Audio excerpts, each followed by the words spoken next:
নমস্কাৰ এছপিএন সকলোকে job master Assam চেনেললৈ স্বাগতম জনাইছোঁ। আশা কৰোঁ সকলোৰে ভাল।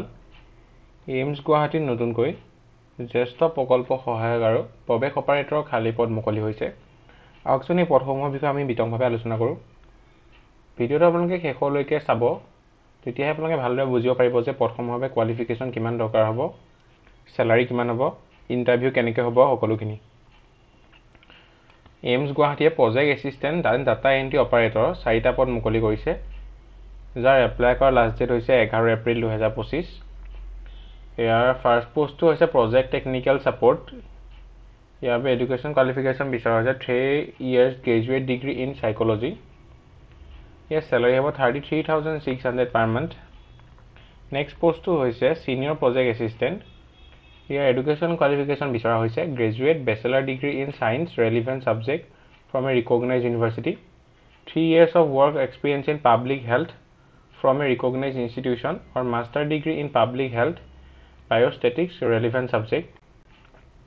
ইয়াৰ পোষ্ট হৈছে এটা, চেলাৰী হৈছে 30,600 পাৰ মান্থ। থাৰ্ড নম্বৰ পোষ্টটো হৈছে ডাটা এণ্ট্ৰি অপাৰেটৰ।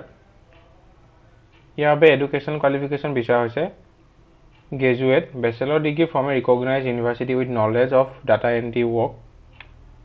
ইয়াৰ পোষ্ট হৈছে এটা, ইয়াৰ চেলাৰী হৈছে 29,200 পাৰ মান্থ। এই প্ৰতিটো পোষ্টৰ বাবে এজ লিমিট বেলেগ বেলেগ দিয়া হৈছে। প্ৰজেক্ট টেকনিকেল ছাপৰ্টৰ এজ লিমিট দিয়া হৈছে 35 years। ছিনিয়ৰ প্ৰজেক্ট এছিষ্টেণ্টৰ এজ লিমিট দিয়া হৈছে 35 years। Data entry operator 30 years দিয়া হৈছে। কোনো ধৰণৰ এজ ৰিলেক্সেশ্যন প্ৰদান কৰা হোৱা নাই।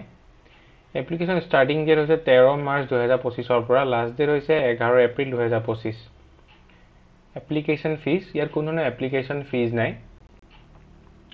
যিসকল কেণ্ডিডেট ইণ্টাৰেষ্টেড হয় তেখেতলোকে এইমছ গুৱাহাটী অফিচিয়েল ৱেবছাইটত গৈ ইম্পৰ্টেণ্ট লিংক ছেকশ্যনত গৈ এপ্লাইড এই পদকেইটা যোনটো আপোনালোক চুইটেবল হয় সেই পদটোৰ এগেইনষ্টত এপ্লাই কৰিব পাৰিব।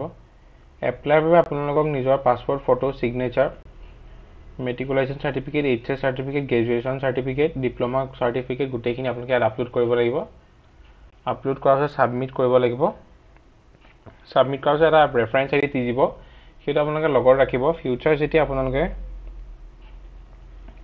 এডমিট কাৰ্ড ডাউনলোড কৰিব তেতিয়া সেই ৰেফাৰেঞ্চ আইডিটো আপোনালোকক হেল্প কৰিব।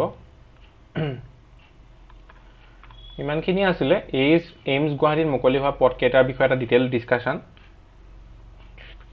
আশা কৰোঁ আপোনালোকে ভিডিঅ'টো চাই ভাল পালে। যদি ভিডিঅ'টো চাই ভাল পাইছে তেন্তে লাইক কৰিব আৰু লগৰ বন্ধু বান্ধৱীৰ সৈতে শ্বেয়াৰ কৰিবলৈ নাপাহৰিব। ধন্যবাদ।